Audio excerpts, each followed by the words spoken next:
Buenas noches, les habla Carlos Fernando Chamorro. Bienvenidos a una nueva edición de esta semana.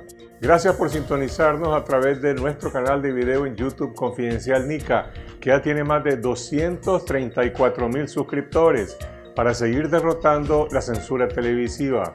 Nosotros seguimos demandando el cese de la ocupación policial ilegal de las redacciones de Confidencial y 100% Noticias, que se mantiene desde hace más de 20 meses.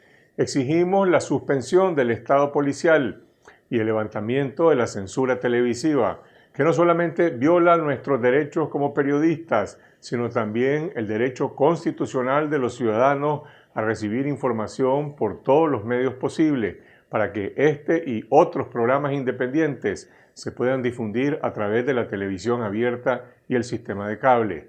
Esta noche hablaremos sobre la agenda de la justicia para la reconstrucción de Nicaragua y las rutas posibles para establecer la verdad y someter ante los tribunales a los responsables de asesinatos y torturas durante la represión. Les presentaremos una entrevista con la abogada internacional Almudena Bernabeu, quien tiene una vasta experiencia litigando contra crímenes de lesa humanidad en tribunales nacionales e internacionales. Este viernes, Bernabeu obtuvo ante los tribunales españoles una sentencia condenatoria contra el coronel del ejército salvadoreño Inocente Montano, encontrado culpable por la matanza de los sacerdotes jesuitas asesinados en la UCA de San Salvador en 1989.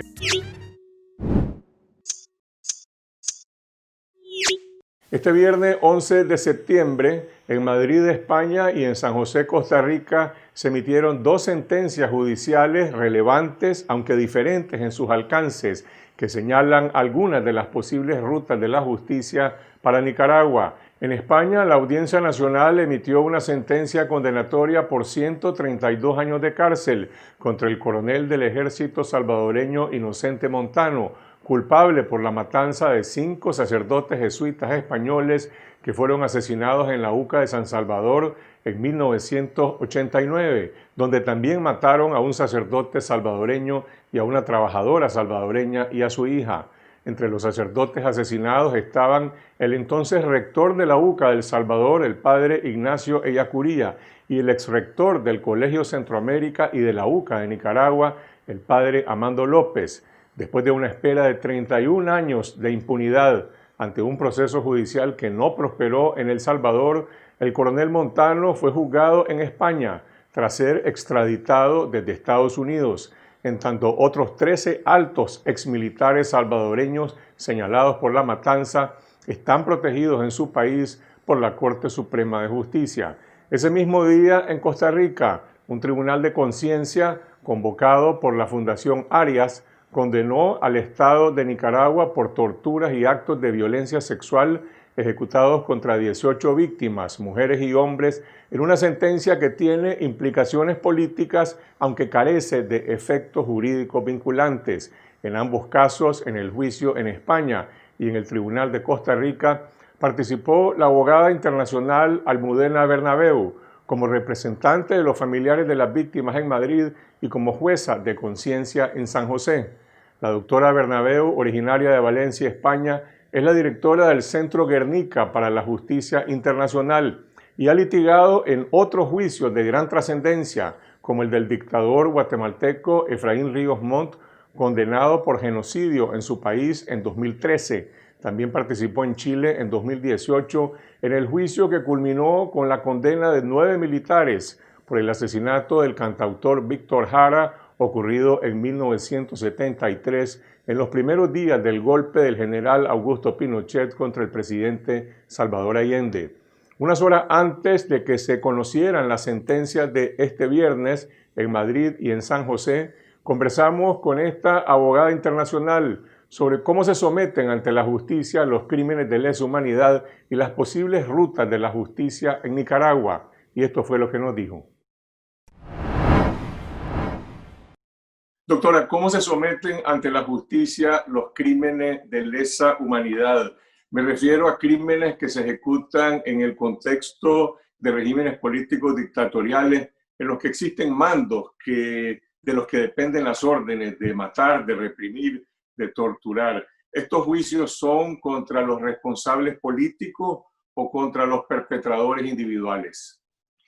En realidad, un poco las dos cosas. Es decir, la Comisión de Crímenes Internacionales y Violaciones de Derechos Humanos, aunque inicialmente se buscó responsabilizar a los estados, digamos que la evolución del derecho penal internacional ha ido en aras de no solamente responsabilizar a los estados, sino responsabilizar a los individuos. Es decir, cuando uno mira las convenciones de Naciones Unidas, que han catalogado pues, desde la desaparición forzada, la consolidación del crimen de lesa, se habla siempre de la responsabilidad del Estado y se entiende que responsabilidad que reside en las manos de quienes lo representan, como funcionarios, políticos, miembros de las Fuerzas Armadas, etc.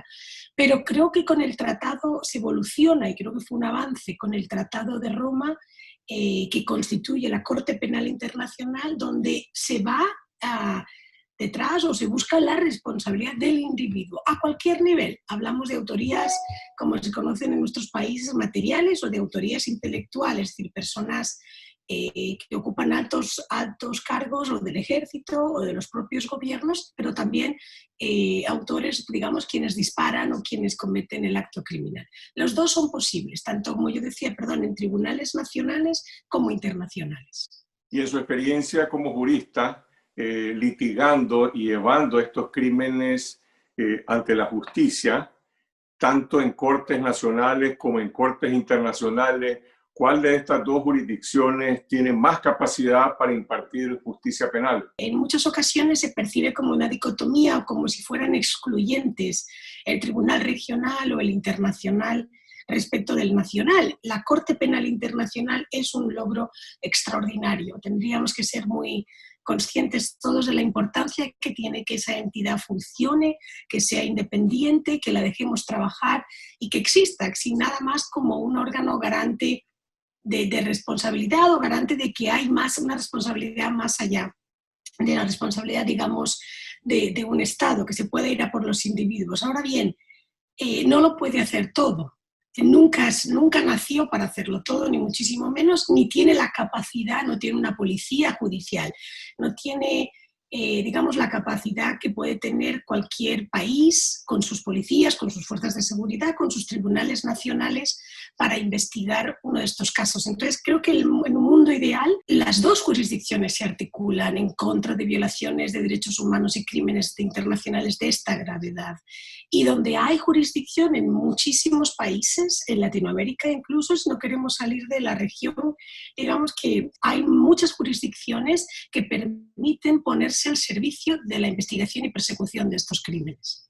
Usted está llevando un caso ahorita representando a las víctimas en el que no se pudo hacer justicia en El Salvador por el asesinato de jesuitas españoles, salvadoreños y trabajadoras que fueron masacradas por el ejército en la UCA de San Salvador en 1989 y está siendo procesado el coronel Inocente Montano, quien fue extraditado de Estados Unidos a España. ¿Se hará justicia 31 años después? Bueno, pues quiero pensar que sí, porque ha sido un camino muy largo, sobre todo para la Compañía de Jesús y los familiares de las víctimas que estuvieron desde el día 1, y que eso siempre me gusta rescatarlo, pues porque es quizá la única razón por la que yo estoy aquí 31 años después, es porque ellos nunca perdieron la esperanza de obtener una medida de justicia, que para ellos siempre fue a partir de la verdad, a partir de un reconocimiento de que efectivamente las Fuerzas Armadas cometieron ese asesinato, se ordenó y se ejecutó desde las Fuerzas Armadas. Después de todas las vicisitudes, efectivamente, una extradición impensable desde Estados Unidos, un tribunal que se compuso en España en un contexto de pandemia internacional. Es decir, con todo lo que hemos visto, sí creo que vamos a ver algo de justicia en ese sentido de verdad que yo decía. Yo creo que la finalidad de las familias nunca fue que una persona estuviera en la cárcel, creo que eso es parte de la legalidad y así ha sido, y él permanece en la cárcel, y si la sentencia es condenatoria permanecerá en la cárcel. Pero más allá de eso es que a lo largo del proceso, yo creo, de los días que vimos en junio y julio, las sesiones de los testigos, Pasados 31 años, creo que hubo una medida de verdad muy grande, de manos de testigos, para mí, ejemplares, como miembros incluso de las propias Fuerzas Armadas salvadoreñas, que 31 años después hablaron alto y claro de quién y cómo llevó adelante eso, pero también del propio coronel, que en su declaración a preguntas de su abogado, como en su última palabra, que es un derecho que reconoce el sistema español, admitió lo que han venido negando durante 31 años, y es que efectivamente las Fuerzas Armadas, en un contexto de reacción ante la la acción, digamos, militar y amplia en un contexto de ocupar la ciudad por parte del Ejército de Liberación hacia el Frente Farabundo Martí de Liberación Nacional, cuando el FMLN intenta ocupar San Salvador, la respuesta de las Fuerzas Armadas es, entre otras medidas, asesinar a los padres jesuitas. Hay otros 15 imputados en este juicio, todos son militares salvadoreños que están protegidos por la Corte Suprema de Justicia de El Salvador, que impide su extradición a España para que también fueran sometidos a este juicio. ¿Quedará en la impunidad su responsabilidad en esta masacre? La esperanza para mí es que no quede en la impunidad y es que se haga justicia en El Salvador. Yo creo que al contrario, como nos pasó con el caso de genocidio contra Efraín Ríos Montt, esto vuelve a casa. Antes o después vuelve a donde pertenece, que es, sin lugar a dudas, los tribunales salvadoreños. La situación de El Salvador hoy es muy compleja, pero creo que son conscientes, yo creo, ciertos operadores de justicia, de que no se puede seguir adelante sin resarcir de alguna manera a las víctimas, sin tener algo de acción judicial, digamos, o capacidad de trabajar en este sentido nacionalmente. Hay cierta reapertura con el caso del Mozote, que sigue avanzando. Todo el trabajo está por hacer y está por hacerse en El Salvador, donde están los otros 13 involucrados en el crimen, donde están tranquilos, no sé si protegidos activamente, pero al menos ellos se sienten seguros siempre y cuando estén dentro de El Salvador. Creo que es importante que apoyemos y ayudemos a los jueces y a los fiscales salvadoreños a que hagan su trabajo. A lo largo de este proceso también se ha señalado a autoridades civiles y militares de El Salvador como responsables intelectuales de este crimen, como coautores o como encubridores. La justicia penal no llega hasta este nivel de responsabilidad política. La justicia penal sí, en realidad lo intentamos en España, pero no convencimos a la Fiscalía, o la Fiscalía se opuso, o incluso el juez investigador, el juez de instrucción, no abrió el abanico, digamos, de responsabilidades a esa autoridad efectivamente civil que tuvo un rol en el encubrimiento. Cuando uno habla de la verdad judicial, que es muy importante, es decir, esa verdad formalizada, hubieron muchísimas instancias a lo largo del proceso en las sesiones tanto de junio como de julio pasadas, y eso, además se televisó y ha habido, por cuestiones de pandemia, tuvimos esa cuestión privilegiada de que fuera un juicio televisado y de alguna manera más accesible para el pueblo salvadoreño, pero sí se dijo por parte de varios de los testigos. En varias ocasiones se reiteró tanto el rol del expresidente Alfredo Cristiani como de hoy un miembro de la Asamblea Nacional, Rodolfo Parker, un abogado. Es decir, salieron nombres de personas que tuvieron un rol definitivo en, como decimos en España, un poco en liar la madeja, es decir, en crearse una serie de comisiones y llevar adelante una serie de actos destinados todos a confundir y a eludir, digamos, la responsabilidad que tenían como miembros del gobierno.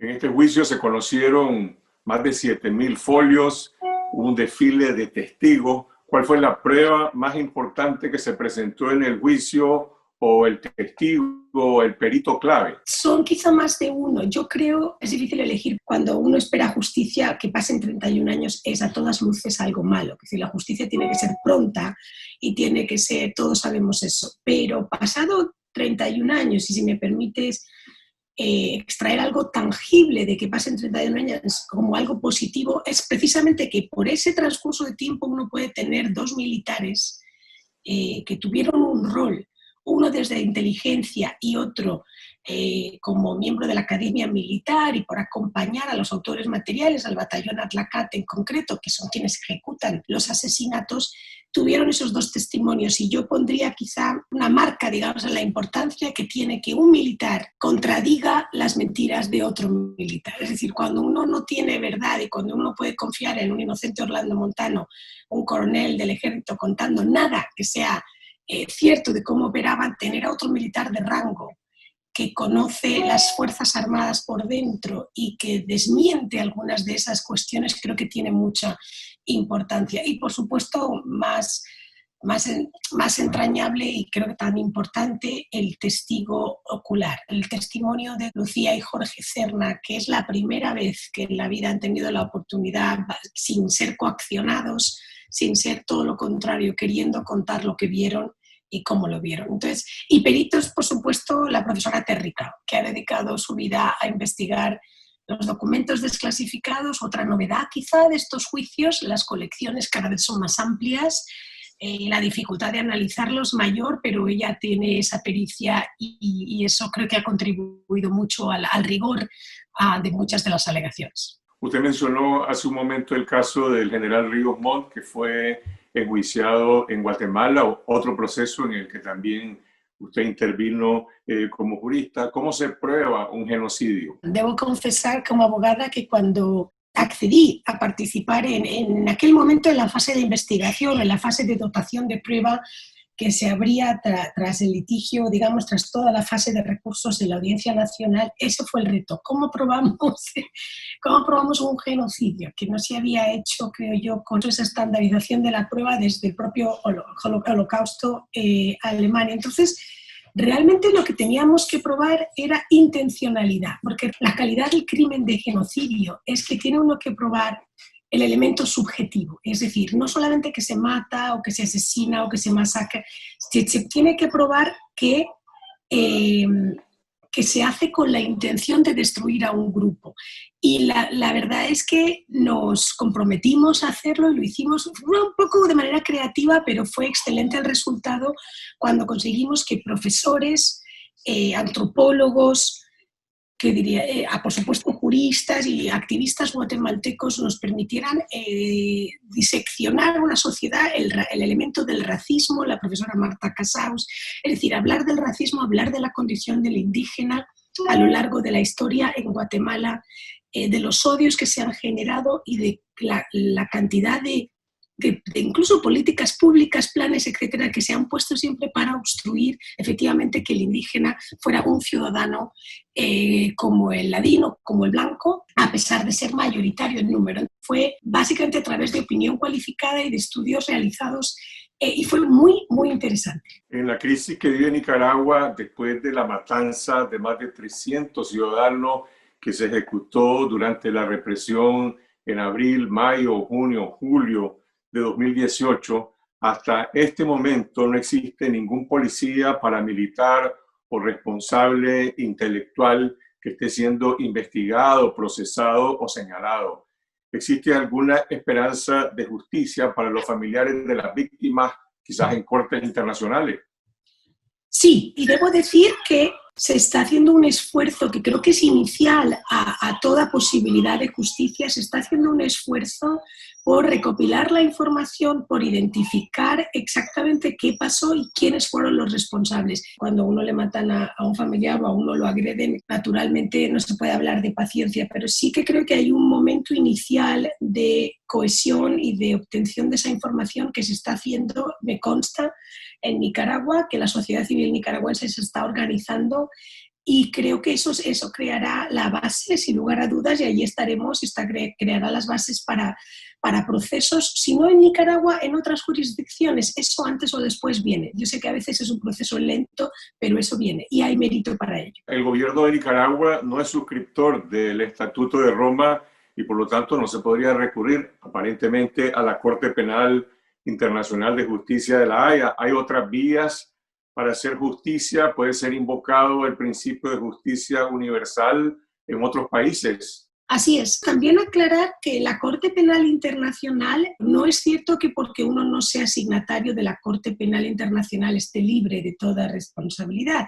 Hay otros mecanismos o otras avenidas a través del Consejo de Seguridad e incluso de manera unilateral la Fiscalía en la que ellos podrían reservarse o incluso abrir investigaciones preliminares. No ser signatario no es una carta blanca para que nunca un país sea responsable o sea de interés o se pueda interesar en investigar y en profundizar en lo ocurrido la Corte Penal. Dicho eso, y suponiendo que no fuera el caso, efectivamente, hay un número importante de jurisdicciones nacionales en varios países que permitirían, las bases jurisdiccionales, digamos, son diferentes. En algunos casos es que se encuentren víctimas presentes, hay muchos nicaragüenses en el exilio como consecuencia de estos hechos.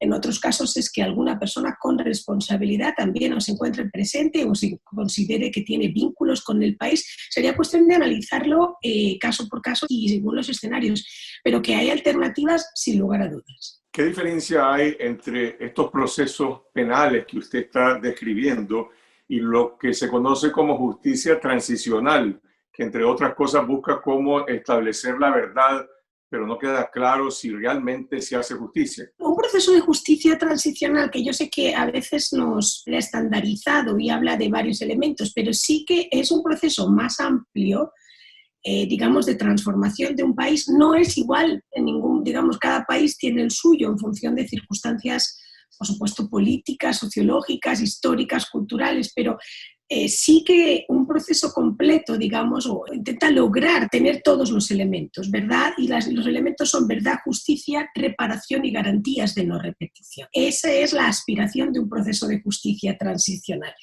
No es secuencial, la secuencia tiene que ser siempre la misma. A veces la verdad viene dada por procesos judiciales, como ocurrió quizá en Argentina, por ejemplo, pero sí es cierto que los casos es solamente un componente de lo que podría ser un proceso más amplio, que sí que exige naturalmente, que para que ser completo necesita analizar qué responsabilidad tiene el Estado, qué responsabilidad tienen las fuerzas de seguridad, es que hasta qué punto ese Estado ha sido cooptado por ya sea corrupción o sean prebendas de grupos privilegiados. Es decir, hay muchos elementos, requiere una reforma institucional. Este es un proceso más profundo que creo yo que garantiza salud para los países y garantiza democracia.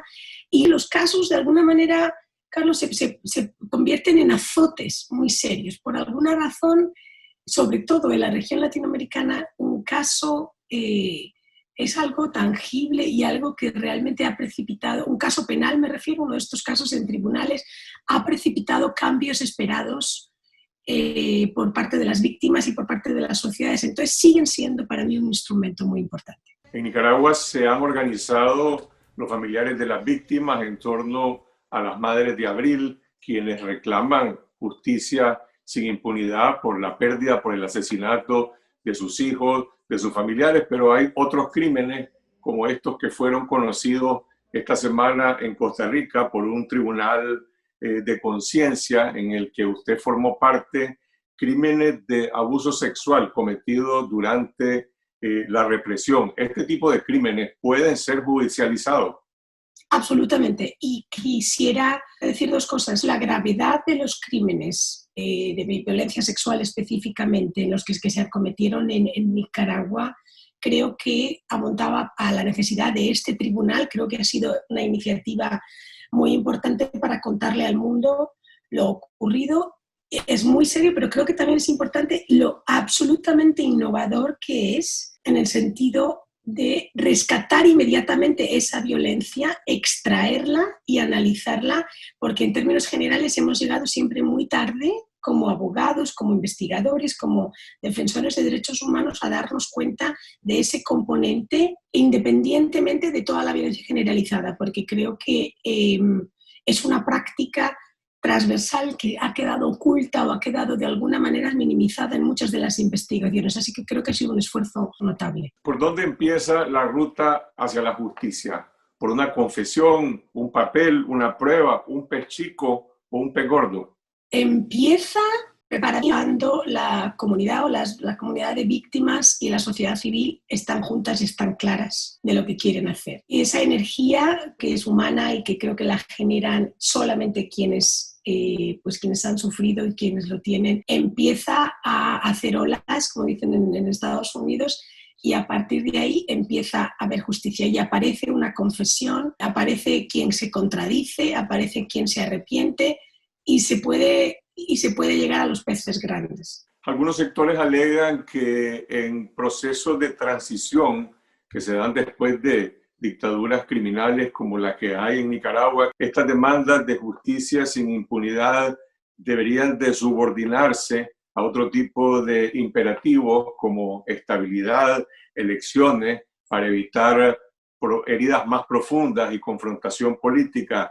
¿Se puede tener democracia sin justicia? ¿Cuál es su propia experiencia como jurista frente a estos dilemas? Yo creo que son falsos dilemas. La medida de justicia, cuando uno analiza por qué tenemos justicia, por qué se insiste en un poder judicial independiente, por qué se insiste en leyes y en normas, es precisamente para que todos sepamos dónde estamos y a dónde pertenecemos y cómo debemos actuar. La justicia se le puede poner una espera, se le puede poner como una marca de libro para decir, bueno, vamos a hablar de unas elecciones, o vamos a intentar hablar una negociación política. No sé, hay miles de escenarios en diferentes países donde se puede preferir, y creo que solamente quienes son parte del país y parte del proceso pueden definirlo. Hay muchas opciones, pero nunca abandonar justicia. Si se empieza ese proceso y a lo largo de ese proceso no se garantiza alguna medida de justicia, será incompleto, excluirá una parte importante de la población, será insuficiente y para mí será débil y se resquebrajará en algún momento. ¿Qué le recomendaría a los familiares de las víctimas en Nicaragua, a las organizaciones de derechos humanos que abogan por una justicia sin impunidad? Que sigamos trabajando. Está muy al principio, en el sentido de que es reciente, la violencia fue un shock. Creo que más importante en Nicaragua quizá en estos momentos que haya un juicio puede ser que haya un cambio político importante. Creo que solo nuestras víctimas y las comunidades y la sociedad civil en esta búsqueda de justicia pueden precipitar ese cambio y la recomendación es pasito a pasito, pero llegará. Ellos no van yo sé que no van a desistir, pero es en esa perseverancia donde uno encuentra los caminos. Todos los casos que usted ha descrito en esta conversación han dilatado más de 30 o 40 años. Sí, estos casos, por su naturaleza, cuando ya me los encontré, digamos, ya habían pasado 10 años. Yo creo que la gente, los seres humanos, a pesar incluso del momento rarísimo que estamos viviendo con esta pandemia y cómo se están desfigurando derechos y se están desfigurando algunas de las conquistas, yo sí creo que la gente entiende la capacidad de poder buscar justicia de una manera más pronta, se asocia alrededor de estos esfuerzos antes. Yo sí creo que se ha avanzado, todos manejamos un lenguaje de crímenes de lesa o de violaciones de derechos humanos, entonces creo que sí que ha habido progreso. No es lo mismo hablar de 1989 que hablar de un mundo post-Corte Penal Internacional. Y eso incluso se asemeja, si me permites especular, en el miedo de un presidente Trump sancionando a la Corte Penal. Si no le tuvieran miedo a la Corte Penal Internacional y a la capacidad de perseguir, por ejemplo, a oficiales norteamericanos, no la sancionarían. O sea, sí se ha avanzado mucho en lo que es necesario para buscar justicia, para incluso lograr algunas soluciones más pronto. Entonces no es ideal porque se enfrenta siempre pues, a obstrucciones políticas, pues lógicamente esta justicia es la más impopular de todas, es la que pretende cambiar status quo que ni los poderosos ni los enriquecidos quieren cambiar. Pero sí creo que la gente está más familiarizada con esas posibilidades y eso genera momentos para mí, de mayor ímpetu y que podemos lograr algo. Y los perpetradores, los poderosos, tienen alternativas de impunidad, de protegerse, si no en el país, en otros países. Sí, pero eso también ha cambiado. Hoy se les hace más difícil. Los países están más atentos, incluido Estados Unidos, por ejemplo, que es uno de los países más irresponsables en materia de la lucha contra la impunidad y, sin embargo, tiene un sistema de sanciones y castiga y deniega entradas a personas que están enlistados en otros países. Hay una voluntad para mí de frenar a estas personas que han vivido con impunidad. No es no es ni cerca de lo que esperamos o de lo que nos gustaría, pero sí creo que hay una tendencia más general a trabajar en esa dirección, a exponerles, a investigarles, a sancionarles, creo que sí. Eso es lo que dice Almudena Bernabeu, directora del Centro Guernica para la Justicia Internacional, sobre la lucha por la justicia y las posibles rutas para alcanzarla en Nicaragua. Así llegamos al final de esta edición de esta semana. Gracias a todos los medios radiales, televisivos y digitales que se enlazan con nuestra señal para seguir derrotando la censura televisiva. Y si aún no lo han hecho, suscríbanse a nuestro canal de video en YouTube Confidencial Nica.